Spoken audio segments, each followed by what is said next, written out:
네, 오늘 같이 나눌 하나님의 성경의 본문은 창세기 1장 1절로 13절에 있는 말씀, 우리 한 절씩 나누어 읽겠습니다. 창세기 1장 1절로 13절까지입니다. 태초에 하나님이 천지를 창조하셨다.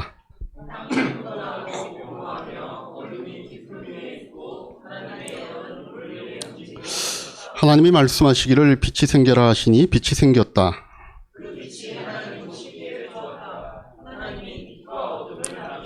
빛을 낮이라고 하시고 어둠을 밤이라고 하셨다. 저녁이 되고 아침이 되니 하루가 지났다.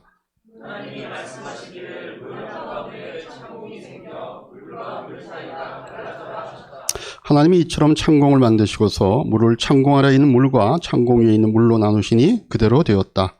하나님이 창공을 하늘이라고 하셨다. 저녁이 되고 아침이 되니 이튿날이 지났다. 하나님이 말씀하시기를 하늘 아래에 있는 물은 한 곳으로 모이고 묻은 드러나거라 하시니 그대로 되었다. 하나님이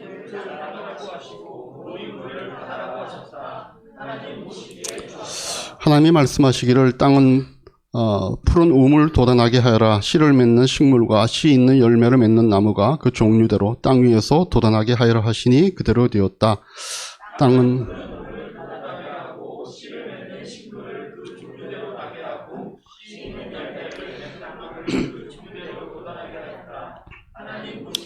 같이 봅니다.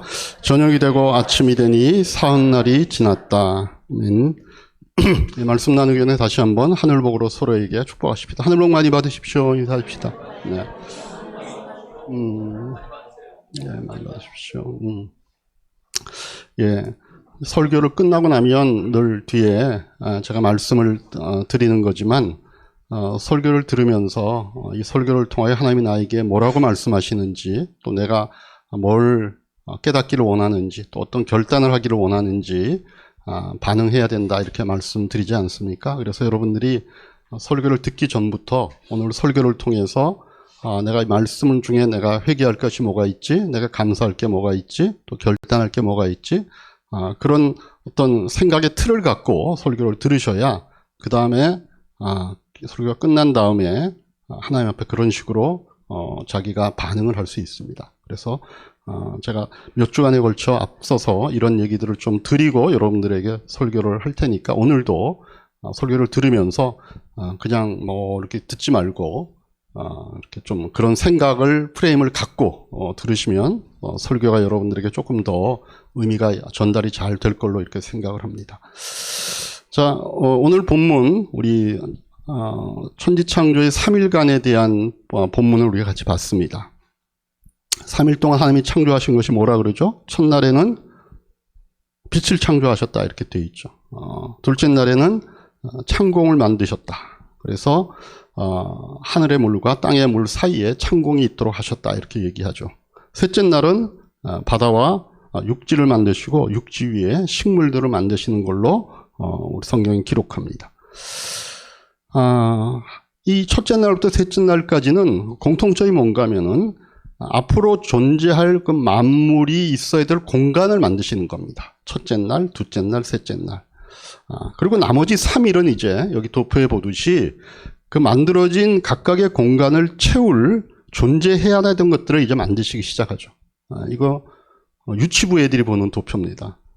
그래서 첫째 날 빛, 둘째 날 묻을 만들고, 셋째 날은 땅을 만들고, 그 다음에 넷째 날에는 만든 빛을 담당하는 이제 해와 달과 별 같은 것들을 만들죠. 그 다음에는 이제 창공이 있어서 하늘의 물과 땅의 물을 나눈 다음에 그 물에 있는 물고기, 그리고 창공을 나르는 새들을 만듭니다. 그리고 나서 땅과 식물들을 만든 다음에 이제 거기에 살게 되는 육지의 동물들과 그리고 그 모든 것들을 다스리는 사람을 만드는 것.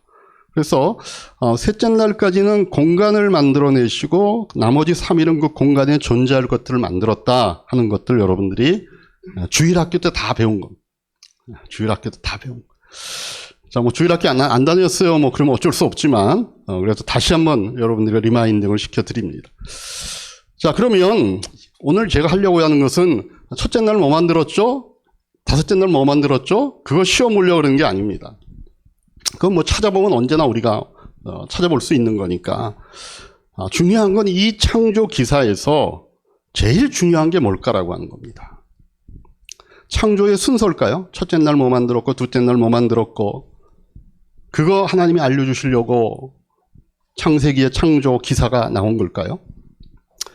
아니면 창조인가 진화인가 이거 따져보자고 창세기의 창조 기사가 있는 걸까요? 아니면 하나님 도대체 이 6일 만에 만들었다라고 하는 게 진짜 6일이냐? 아니면 그게 뭐 한 세대라고 얘기하는데 이게 한 하루가 1000년 아니냐? 뭐 이런 거 우리가 밝히려고 하나님께서 이 창조 기사를 창세기에 기록을 하셨을까요? 이 창세기에 나오는 창조 기사에서 정말 중요한 게 뭘까요? 지금 말씀드렸던 창조의 순서, 이게 창조일까 진화일까 또는 이게 6일 만에 만들었다고 하는 게 이게 뭐 진짜 6일이냐를 따지는 것들은 이게 다 인류의 역사의 발전 흐름 가운데 생겨난 질문들입니다. 역사가 흐르는 가운데 사람들이 성경을 통해 그게 이슈화가 된 것이고 그중에 많은 것들이 정리가 되었거나 아직도 정리가 안 되고 계속 그것을 디베이트를 하고 있는 내용들이 그대로 있는 겁니다. 사실은 이런 우리가 궁금해하는 것들은 계몽주의 시대 이후에는 사람들이 문제 삼지도 않았습니다. 그 이후에 생겨난 질문들이고 그게 고민들이고 그렇습니다. 그러니까 그게 중요한 게 아니고 정말 중요한 것은 창세기가 쓰여질 당시에는 이게 문제가 아니었다는 겁니다. 근데 그렇다면 그 창세기가 쓰여질 당시에 그 이런 기록들을 한 이유가 도대체 뭘까라고 하는 것. 그런 식의 질문이 우리에게 참 중요하다는 겁니다. 왜 이런 내용들이 성경의 가장 첫 부분, 천지를 창조하는 이 내용으로 기록이 되었을까?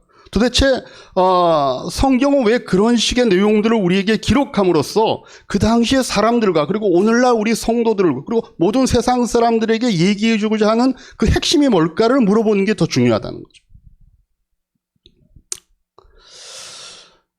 여러분, 성경의 저자가 이 창세기 기사를 통하여서 당시 사람과 후대에 우리들에게 말해주고 싶은 핵심이 뭘까요? 이게 과학적 이론에 대한 어떤 근거들을 찾으려고 하는 게 아닙니다. 물론 그것을 우리가 그런 식으로 응용할 수 있는 내용들이 성경 안에 담겨 있긴 하지만 성경은 그걸 하자고 쓴 책이 아닙니다. 성경이 우리에게 알려주고 싶은 이 창세기의 내용이 우리에게 알려주고 싶은 것은 우리가 지금 읽었던 이 앞에 몇 구절만 보도 그 목적이 너무 명확하게 드러납니다. 그게 뭘까요? 창세기를 통해 우리에게 하나님이 말씀해 주고 싶은 것, 특별히 이 창조 기사를 통해 하나님이 우리에게 알려주고 싶은 것은 창조주 하나님과 다른 모든 것들 간의 구분이 있다는 겁니다. 다시 말하면 창세기는 창조 세계와 창조되지 않은 하나님, 피조물과 피조물을 창조하신 하나님 사이의 존재론적 이원성에 대해서 우리에게 가르쳐주고 싶은 겁니다. 그 얘기를 처음부터 터뜨리는 겁니다. 다르다라고 하는 겁니다. 거기는 구분이 있다는 겁니다. 그래서 창조의 유일간의 순서를 보면 그 구분에 대한 얘기들이 나오는 겁니다. 처음에 낮과 밤을 구분하십니다. 하늘과 물을 구분하십니다. 생물의 종들 간을 구분하십니다. 하나님의 형상으로 지음받은 인간과 나머지 동물 간을 구분하십니다. 남자와 여자를 구분하십니다. 그래서 하나님은 이 창조의 과정을 통해서 피조물 간의 구분짓는 일들을 6일간 해나가시는 겁니다. 그래서 2절에 있는 것처럼 2절에 뭐죠? 땅이 혼돈하고 공허하며 어두움이 깊음 위에 있었다라고 하는 그 상태, 혼돈과 공허와 어두움의 상태에 있었던 그 우주를 질서가 잡힌 상태로 만들어 가시는 모습들을 6일간의 시간을 통해서 보여주는 겁니다. 그리고 이런 구분에 대한 것이 우연이 아니라 굉장히 의도적이었다는 얘기를 성경은 지속해서 합니다. 특별히 욥기 같은 데 보면 38장 1절에서 12절 말씀인데 이 말씀을 통해 하나님께서는요, 자신이 그 창조주다라고 하는, 그러니까 지금 욥이 그 고난을 당하고 있잖아요. 답답하잖아요. 자기는 의롭게 살았는데, 그죠? 근데 왜 자기에게 이런 고난이 닥치고 있는가에 대한 정말 간절한 그 질문에 대해서 하나님이 답을 주시는 내용입니다. 하나님이 어떻게 답하시는가 한번 보십시오. 한 절씩 나눠보십시다. 그때 하나님께서 욥에게 폭풍이 몰아치는 가운데서 대답하셨다. 내가 누구이기에 이제 허리를 동이고 대장부답게 일어서서 묻는 말에 대답해 보아라.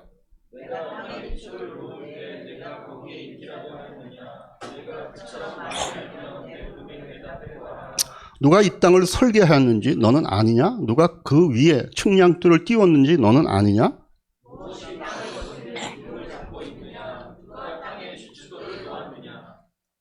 그날 새벽에 별들이 함께 노래하였고 천사들은 모두 기쁨으로 소리를 질렀다.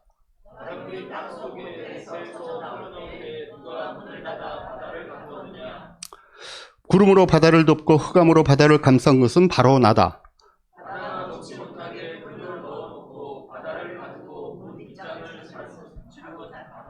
여기까지는 와도 된다. 그러나 더 넘어서지는 말아라. 도도한 물결을 여기에서 멈추라고 하고 바다에게 명한 것이 바로 나다. 내가 지금까지 살아오면서 내가 아침에서 명령하여 동이 트게 해본 일이 있느냐? 새벽에게 명령하여 새벽이 제자리를 지키게 한 일이 있느냐? 라고 하면서 하나님이 창조 세계에 대한, 특별히 창조할 당시의 어떤 내용들에 대해서 욥에게 쫙 얘기를 합니다. 근데 그게 욥에게 답이 되는 거예요. 하나님이 바로 자신은 창조주라고 하는 것으로 욥이 묻는 그 궁금증, 왜 의로운 사람들이 고난을 당하는 겁니까? 왜 내가 고난을 당하는 겁니까? 라고 하는 것에 있어서 답을 주시는 겁니다. 근데 그 답의 핵심이 뭔가 하면 내가 이렇게 세상을 창조했다. 어떤 식으로? 어떤 경계를 정하고 구분을 짓는 일을 내가 했다는 겁니다. 여러분, 하나님이 이런 구분을 왜 하셨을까요? 여러분, 하나님의 창조는요, 단지 어떤 사물이 존재하는 정도에 그치게 하는 것이 아니라 그 존재가 그 존재의 고유한 가치와 영광을 마음껏 발휘하는 것까지를 포함하여 창조하는 겁니다. 그냥 여기에 뭐 바다가 있고 물이 있고 여기에 무슨 사람이 있고 여기에 무슨 저 동물이 있고 그냥 존재를 그냥 툭툭 던져 놓는 것이 아니라 존재하는 각각의 것들이 그 존재가 하나님이 심어 놓으신 그 고유한 가치와 영광을 때가 되면 다 발휘하고 그것을 드러낼 수 있도록 그 전개되는 그 아름다움과 그것이 완성된 어떤 모습의 궁극적인 것까지를 하나님이 기대하면서 창조를 하시는 겁니다. 그걸 위하여 각각의 것들의 어떤 구분과 경계를 정하시는 겁니다. 그게 사람의 지혜와 능력이 다 이해할 수 있는 수준을 뛰어넘는 일이다라고 하는 것들을 욥에게 얘기해 주심으로써 욥이 갖고 있는 인과율적인 사고를 깨트리시는 겁니다. 욥은 거기에 갇혀 있거든요. 의인은 최소한 이런 고난을 안 당하는 게 맞지 않냐? 그리고 욥을 위로했던 모든 세 명의 친구들 다 그런 논리적인 생각을 갖고 욥에 대해서 공격하거나 위로한 겁니다. 야, 네가 이렇게 고난을 당하는 거는 너도 모르고 우리도 모르지만 하나님이 하실 수 있는 어떤 죄가 있어서 아니냐? 그거니까 지금 회개하라고 하나님이 너에게 고난을 주시는 거야. 어떻게 아니 땐 굴뚝에 연기가 나? 그거 차단해서 빨리 회개하는 게 네 고난이 그칠 최선의 지름길이야. 근데 욥은 아니야, 나는 아무리 나를 들여다봐도 나는 하나님 앞에서조차 나는 지은 죄가 없는 것 같아. 도대체 난 이게 왜 이런지 모르겠어. 계속 그런 친구들과 디베이트를 하다가 나중에 하나님이 나타나셔서 이 얘기를 하시는 겁니다. 인간의 지혜가 넘어갈 수 없는 어떤 일들을 내가 창조 때로부터 해놓았다는 겁니다. 그런 경계를 정하고 그런 구분을 정해서 그것들이 지켜질 때에 그 안에서 하나님이 의도하셨던 각각의 모든 존재들이 맞이할 어떤 영광과 그 아름다움과 최고의 선의 모습들이 그 안에 담겨 있었다는 겁니다.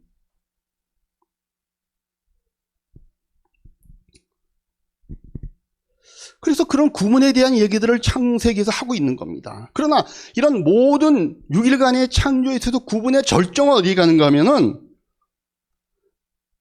다른 모든 창조물 간의 구분도 중요하지만 더 중요한 구별은 창조주와 피조물의 구분이었을 뿐만 아니라 그것이 비록 하나님의 형상으로 지음을 받은 인간이라 할지라도 하나님과는 구분된다는 얘기를 하시는 겁니다. 그 구분을 가장 명확하게 알려주는 사건이 선악과 사건이죠. 네가 비록 내가 만든 이 세상의 모든 천지의 만물을 다스리는 존재라 할지라도 너 역시도 하나님과는 구분되는 하나님의 권위 아래에 있는 존재라는 사실을 선악과를 통해 보여주는 겁니다. 누구의 명령 체계 하에 있는가를 보라는 겁니다. 그게 구분이 된다는 겁니다. 그래서 여러분들 잘 보시면 인간을 공격하는 에덴 동산에서의 악의 세력의 공격의 초점이 어딘가를 보십시오. 그 하나님이 지어놓으신 구분을 공격하고 있습니다. 우리 창세기 3장 5절 사단의 유혹의 내용입니다. 같이 읽겠습니다. 하나님은 너희가 그 나무 열매를 먹으면 너희의 눈이 밝아지고 하나님처럼 되어서 선과 악을 알게 된다는 것들을 아시고 그렇게 말씀하신 것이다. 이렇게 되어 있죠. 이게 무슨 뜻이에요? 너희가 하나님처럼 되어서 선과 악을 알게 된다. 이게 지금 사단이 하나님이 만드신 최고의 창조물인 인간에게 다가와서 그들을 공격하고 유혹하는 내용이잖아요. 유혹의 핵심이 뭐예요? 너희가 선과 악을 알게 될 것이라는 거예요. 근데 그 선과 악을 알게 되는 조건이 뭔가 하면 너희가 하나님처럼 되는 거예요. 다시 말하면 하나님이 정해놓으시고 하나님이 구분 지어놓으신 경계선을 너희가 무시하면 된다는 겁니다. 그럼 너희가 하나님처럼 된다는 겁니다. 그러면 그 하나님처럼 되는 핵심이 왜 하필 너희가 하나님 같은 파워를 갖거나 어떤 능력을 갖거나 전지전능하게 되거나 이게 아니라 왜 하필 선과 악을 알게 되는 것이 너희가 하나님처럼 되는 것에 가장 대표적인 걸로 사탄이 지금 얘기하는 걸까요? 왜 그거를 미끼로 던질까요? 선과 악을 알게 되는 게 뭐예요? 여러분 이거는 단순히 선과 악의 차이를 아는 선과 악을 구별하는 능력을 갖는 것을 얘기하는 게 아닙니다. 그것은 오늘날 우리에게도 필요한 인지 능력입니다. 뭐가 옳고 뭐가 그런 거 우리가 알아야 되죠. 여기서 이 사단이 얘기하는 너희가 선과 악을 알게 된다는 얘기는요, 선과 악을 스스로 규정할 수 있는 권리를 갖게 된다는 거예요. 다시 말하면 도덕적인 자율성을 너희가 가질 거라는 얘기입니다. 이제부터는 그래서 인간은 선이 뭔지 악이 뭔지를 결정하고 규정하는 것을 하나님께 의존하지 않고 너희 스스로가 정할 수 있게 된다는 거예요. 다시 말해 피조물인 인간이 하나님의 권리와 특권을 침범하는 자리로 간다는 얘기입니다. 이건 마치 뭐와 같냐면요, 이제 막 말을 배워서 말을 시작하는 아기들이 있잖아요. 엄마, 아빠. 근데 그 아기가 입을 떼자마자 아빠, 나는 앞으로 내 삶을 내가 스스로 살기 시작했어요. 엄마 밥 줘. 엄마 나 배고파. 이 얘기가 아니라 이제부터 나는 말을 할 수 있게 됐어. 그러니까 이제부터는 내 인생은 내가 그냥 유지하고 살겠어 라고 하는 것과 거의 비슷한 거예요.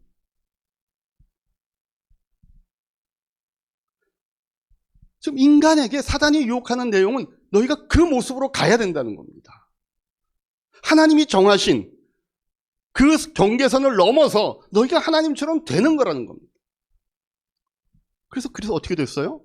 우리가 잘 알듯이 그 결과 그렇게 하자 심각한 도덕적 왜곡이 생겨서 인간 세상은 혼란에 빠지는 거죠. 그래서 사도 바울이 로마서에서 그렇게 된 인간의 현실의 모습들을 열거하죠. 로마서 1장 24절에서 32절까지 내용입니다. 같이 한번 한 절씩 또 이거 보십시다. 그러므로 하나님께서는 사람들이 마음의 욕정대로 하도록 더러움에 그대로 내버려 주시니 서로의 몸을 욕되게 하였습니다.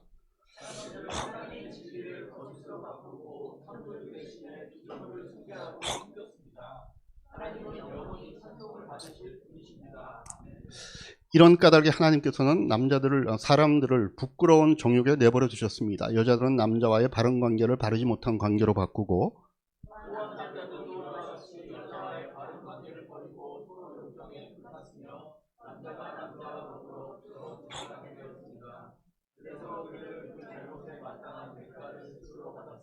하나님이 정해놓으신 어떤 구별들을 다 무너뜨리는 겁니다.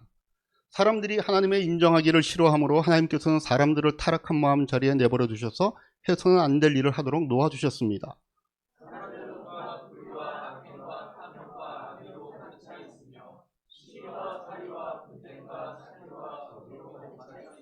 네.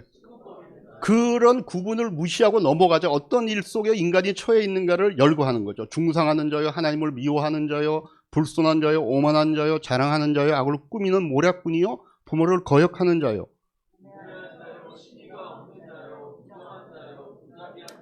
그게 우리가 지금 살고 있는 이 세상의 현실의 모습이잖아요. 어디까지 가냐면요. 같이 한번 읽겠습니다. 그들은 이와 같은 일을 하는 자를 죽어야 마땅하다는 하나님의 공정한 법들을 알면서도 자기들만 이런 일을 하는 것이 아니라 이런 일을 저지르는 사람을 두둔까지 하는 자리까지 간. 이게 지금 타락한 이후 인간의 역사가 처해왔던 모습이고 오늘날까지 우리가 살고 있는 사회의 현실인 그 위기 속에 우리가 사는 겁니다. 그래서 창세기 3장 22절이 이렇게 얘기합니다. 같이 한번 보시죠. 주 하나님이 말씀하셨다. 보아라, 이 사람이 우리 가운데 하나처럼 선과 악을 알게 되었다.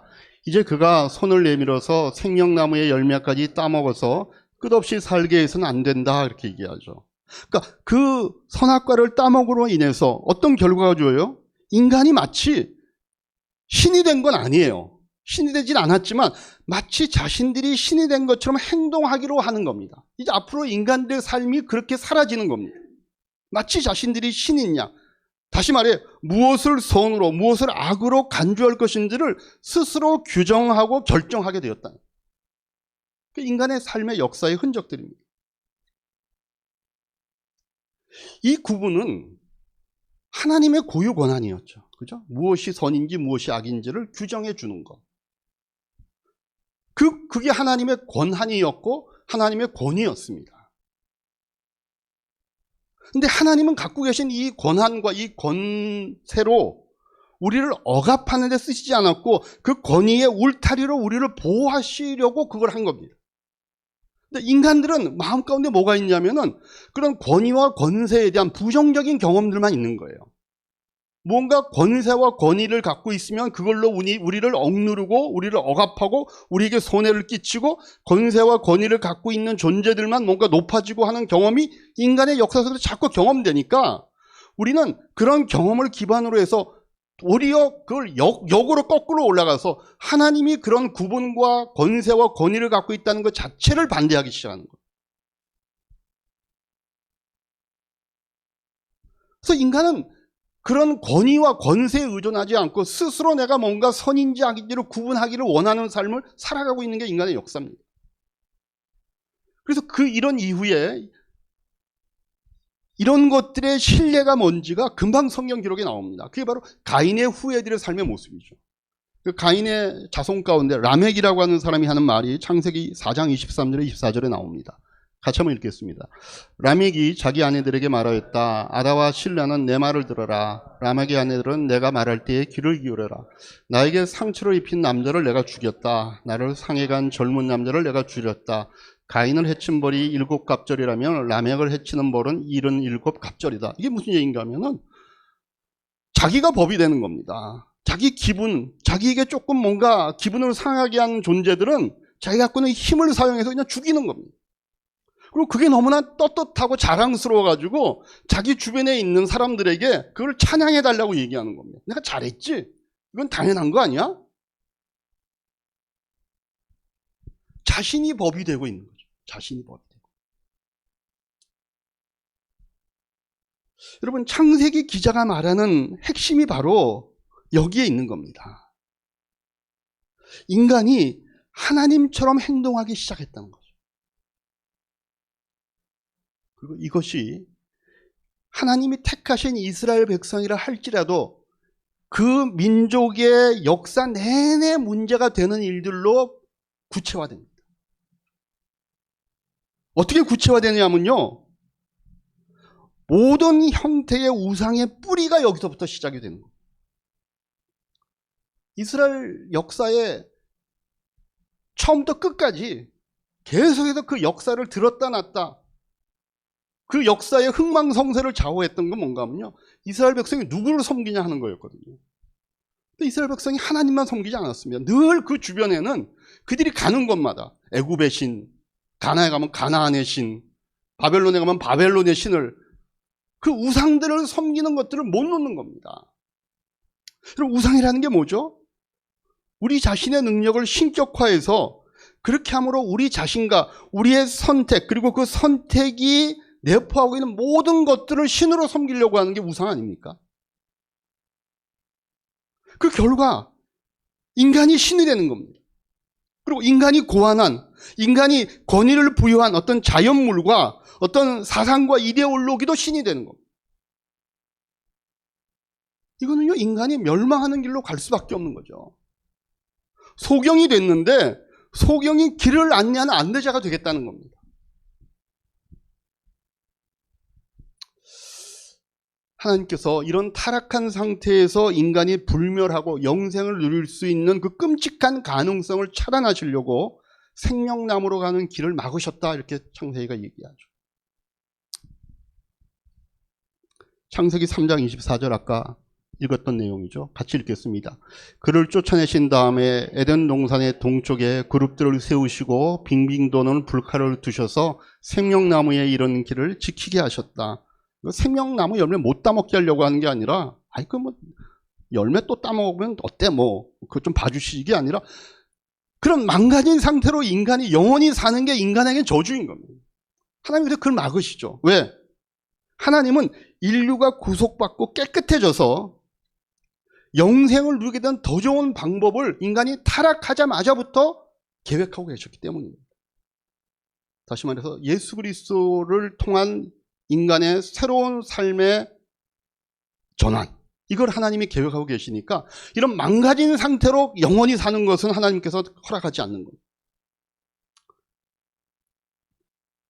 그럼 우상 숭배가요, 딴 게 아닙니다. 하나님을 왕위에서 물러나게 하고 피조물을 왕위에 오르게 하는 일입니다. 우상 숭배는 하나님의 권위를 거부함으로써 하나님이 오히려 우리의 관심사를 위해 일하도록, 하나님을 오히려 제한하고 하나님을 통제하려고 하는 모든 시도들을 우리에게 가능케 합니다. 그런 생각을 갖고 있다 보면요, 너무나 자연스럽게 우상 숭배는요, 원래 창조 질서 내에 있던 사물들인 하늘이나 땅에 있는 물체든, 아니면 그게 무슨 자기들이 창조한 영이든, 우리 자신의 손이나 상상력으로 만든 모든 것들을 사람들은 섬기게 됩니다. 그것들이 마치 하나님과 같은 능력을 갖고 있는 존재로 경배하게 되는 겁니다. 그래서 그 모습이 이스라엘 백성들이 출애굽할 때, 우리가 잘 아는 그 모세가 시내산에 올라갔을 때 모세가 늦게 내려오니까 한 일이 있죠. 출애굽 22장 1절에서 4절 한 절씩 보십시다. 백성은 모세가 산에서 오랫동안 내려오지 않으니 아론에게로 몰려가서 말하였다. 일어나서 우리를 인도할 신을 만들어 주십시오. 우리를 이집 땅에서 올라오게 한 모세라는 사람은 어떻게 되었는지 모르겠습니다.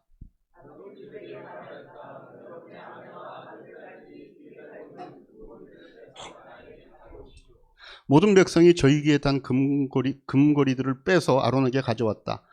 아론이 그들에게 그것을 받아 녹여서 그 녹인 금을 거푸집에 부어 송아지상을 만드니 그들이 외쳤다. 이스라엘아, 이 신이 너희를 이집 땅에서 인도해낸 너희들의 신이다. 네. 자기들이 신을 만드는 겁니다. 그리고 자기들이 만든 그 신에게 자기들의 운명을 맡기는 겁니다. 그 신을 경배하면서. 그리고 자기들이 그 신을 컨트롤합니다. 대역전이 일어나는 거죠. 경배를 받아야 될 하나님이 사람들이 이용할 수 있는 대상이 되어버리고, 우리가 이용하고 우리에게 축복이 되어야 될 그 피조물이 우리의 경배의 대상이 되어버리는 거예요. 그게 로마서 1장 22절 23절의 상태이죠. 바울이 여기서 뭐라고 정확하게 얘기해요? 사람들은 스스로 지혜 있다고 주장하지만 실상은 어리석은 사람이 되었다. 그 증거가 뭐예요? 그들은 썩지 않은 하나님의 영광을 썩어 없어질 사람이나 새나 네발 짐승이나 기어다니는 동물의 형상으로 바꿔놨습니다. 이렇게 얘기하잖아요. 그러니까 일단 이런 역전이 한번 일어나니까 엄청나게 파괴적이고 개인적이고 사회적인 결과들이 뒤따릅니다. 왜 그렇죠? 바랄 수 없는 것들에 대해서 기대하니까. 우상에게 그걸 기대하니까. 그들이 그걸 이루어줄 수 없잖아요. 그럼에도 불구하고 거기에 기대하고 있으니까 인간 개인적으로 사회적으로 엄청난 파괴적인 결과들이 일어납니다. 보세요. 인간이 자기를 숭배하죠. 그 자아숭배는 어떻게 빠지면 자아도취로 빠지거나 결국은 허무주의로 빠지거나 아니면은 이기주의로 빠지고 맙니다. 또 인간이 만든 자연숭배, 자연물을 보고 경배하는 이런 어떤 마음들은 결국은 인간과 다른 생명 형태 간에 아무런 차이를 없게 만듭니다. 나무도 섬기고 돌도 섬기고 새도 섬기고 뭐 이런 것들을 섬기는데 그거하고 그걸 섬기는 인간하고 무슨 차이가 있어요?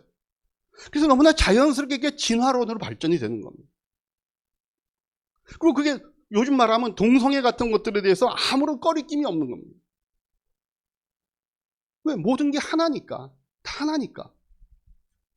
선과 악에도 차이가 없게 되고 도덕적 분별을 위한 객관적인 평가의 기준들이 없어지는 겁니다.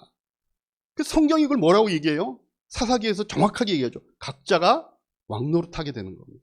사사기 21장 25절로 사사기가 마치면서 이 얘기로 마치죠. 그때에는 이스라엘 왕이 없었으므로 사람들은 저마다 자기의 뜻에 맞는 대로 하였다. 그런 식의 세상을 우리가 지금도 살고 있는 거예요. 그래서 성경이요 정확하게 뭐라고 얘기냐면 인간이 그렇게 하나님이 정하신 구분을 무너뜨리자 결과적으로 인간이 그 경계를 무너뜨리는 목적이 뭐예요? 하나님처럼 되고 싶어 하는 거였잖아요. 도덕적인 자율성을 갖기 위한 거였잖아요. 근데 성경이 얘기하는 것은 오히려 인간 이하가 되었다고 얘기합니다. 시편 115편 8절, 이사야 41편 29절, 44장 9절 한번 이어서 한번 보십시다. 같이 한번 읽겠습니다. 우상을 만드는 사람이나 우상을 의지하는 사람 모두 우상과 같이 되고 만다. 보아라, 이 모든 우상은 쓸모가 없으며 그것들은 아무것도 할 수 없다. 부어 만든 우상은 버릴 뿐이요 헛것일 뿐이다. 우상을 만드는 자들은 모두 허망한 자들이다. 그들이 좋아하는 우상은 아무 쓸모가 없는 것들이다. 이런 우상을 신이라고 증언한 자들은 눈이 먼 자들이요 무지한 자들이 마침내 수치만 당할 뿐이다. 자기들이 경배하겠다고, 자기들을 보호해달라고, 자기들이 섬기겠다고 자기들의 손으로 우상을 만들어 놓았으니 결국은 인간이 그 우상과 같아지는 거잖아요. 그 밑으로 들어가는 거잖아요.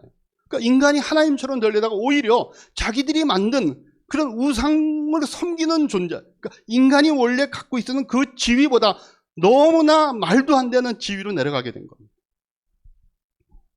이사야 44장 12절에서 13절에 이 얘기를 하는 겁니다. 그래서 철공은 그의 힘센 팔로 연장을 벼리어 숯불에 달구고 매로 쳐서 모양을 만든다. 이렇게 일을 하고 나면 별 수 없어 시장하여 힘이 빠진다. 물을 마시지 않으면 갈증으로 지친다. 목공은 줄을 늘려 나무를 재고 석필로 줄을 긋고 대패질을 하고 걸음새로 줄을 긋는다. 그렇게 해서 사람의 아름다운 모습을 따라 우상을 만들어 신전에 놓는다. 그걸 섬기는 겁니다. 그래서 그 결과 인간은 하나님의 심판 아래 있을 수밖에 없는 어리석은 존재가 되었다라고 사도 바울이 로마서 3장에서 이렇게 얘기하죠. 같이 읽습니다. 우리가 알거니와 무릇 율법이 말하는 바는 율법 아래에 있는 자들에게 말하는 것이니 이는 모든 입을 막고 온 세상으로 하나님의 심판 아래 있게 하려 합니다. 그래서 모든 인류가, 하나님을 떠난 인류가 이제는 그들의 삶의 실제적인 그런 멸망의 자리에 가게 됐고 그대로 놔두면 인간은 스스로 멸망할 수밖에 없는 자리에 처해 있게 된 겁니다. 그게 인간의 현실입니다. 근데 하나님 우리 사랑하시잖아요. 그래서 하나님께서 인간이 타락하자마자 인간을 구원하기 위한 일을 시작하셨다라고 성경이 얘기하고 그 인간을 구원하기 위한 방법이 뭔가 하면은 누가 참 신이냐라고 하는 것을 하나님이 선포하시면서 하나님의 전쟁을 시작하십니다. 그런 악의 세력 속에 갇혀있는 인간을 구원하기 위해서 하나님의 전쟁을 시작하는 얘기들이 구약 전체에 걸쳐 일어나는 대서사입니다.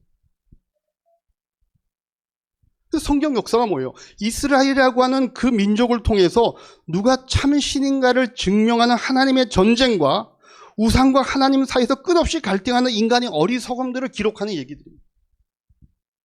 출애굽 뭐예요? 그 당시 최고의 강력한 국가였던 애굽의 신들과 하나님이 전쟁을 하시는 겁니다. 10가지 재앙들이 다 그 얘기 아닙니까? 누가 참 신이냐? 그래서 이스라엘 백성이 너가 누구를 의지하고 살아야 되는가를 얘기해 주죠. 가나안 정복은 뭡니까? 가나안 원주민들이 섬기고 있었던 그 신들과의 전쟁입니다. 하나님이 그 전쟁을 해나가시는 겁니다. 바벨론 포로 귀환은 뭐죠? 그들을 붙잡고 있는 그 당시 최고의 국가였던 바벨론은 하나님이 무너뜨리시고 그 신들을 무너뜨리시고 하나님의 백성들을 구해내는 얘기 아닙니까? 그걸 통하여 하나님만이 유일하고 섬겨야 될 참된 신이라는 사실들을 하나님이 증명해 보이시는 겁니다. 그 하나님의 전쟁의 역사가 이스라엘의 역사이고 구약의 역사입니다. 그래서 신명기 3장 22절 같은 얘기가 나오는 거죠. 그들을 두려워하지 말아라. 주 우리의 하나님이 너를 대신하여 싸우실 것이다. 그러니까 구약 내내가 이 얘기인 거예요. 너희는 두려워하지 말아라. 내가 너희들을 대신하여 싸울 것이다. 이스라엘이 힘이 있어서 애굽을 벗어나나요? 이스라엘이 힘이 있어서 가나안을 물리치나요? 이스라엘이 힘이 있어서 바벨론에서 다시 귀환하나요? 아니요. 하나님이 싸우시는 겁니다.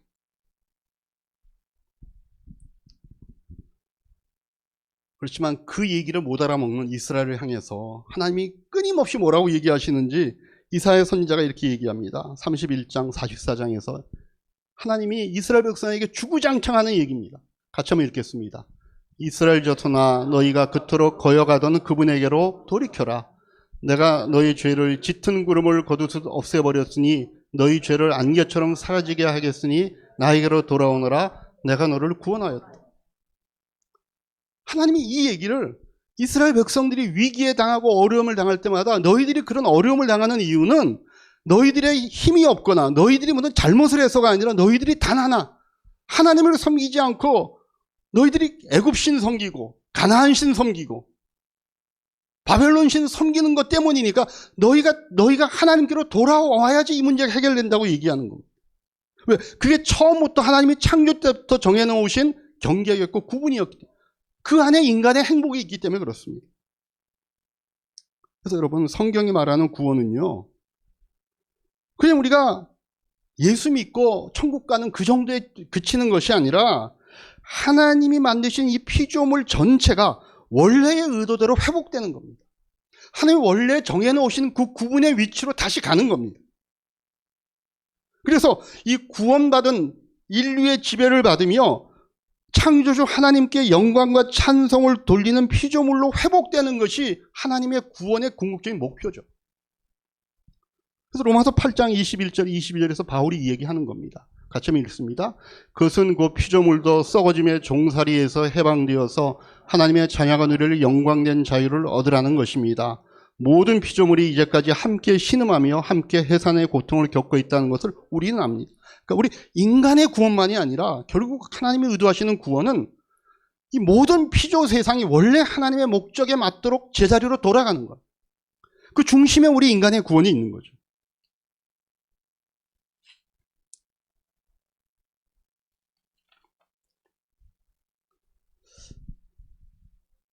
자, 그럼 우리가 창세기에 있는 이런 창세기 창조 기사의 목적을 이렇게 아는 게 왜 중요할까요? 그래, 맞아. 그런 것이 써 있어. 그래, 성경에 이렇게 돼 있어. 하나님이 그러셨네. 그게 중요하네. 근데 우리가 지금 이 시대에 살고 있는, 21세기에 살고 있는 우리가 이걸 아는 게 왜 중요할까요? 하나님께서 창조하신 이 세계에는 창조 때부터 하나님이 선하신 목적과 뜻으로 정하신 구분이 있다는 것을 알자는 겁니다. 그리고 오늘날 우리가 그런 하나님의 구분과 경계로 정해내신 것들을 임의대로 허물고 그래서 고통받고 있는 것들이 뭔가를 한번 돌아보자는 겁니다.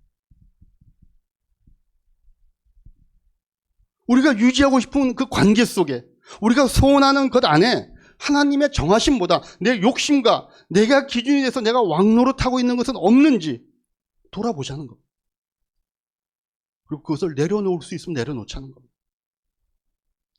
왜냐하면 그게 하나님이 원래 정하신 것들이고 그 안에 사실은 하나님이 창조 때부터 만드신 모든 피조물 안에 하나님이 얻게 하실 은혜와 복들과 구원이 그 안에 있었으니까.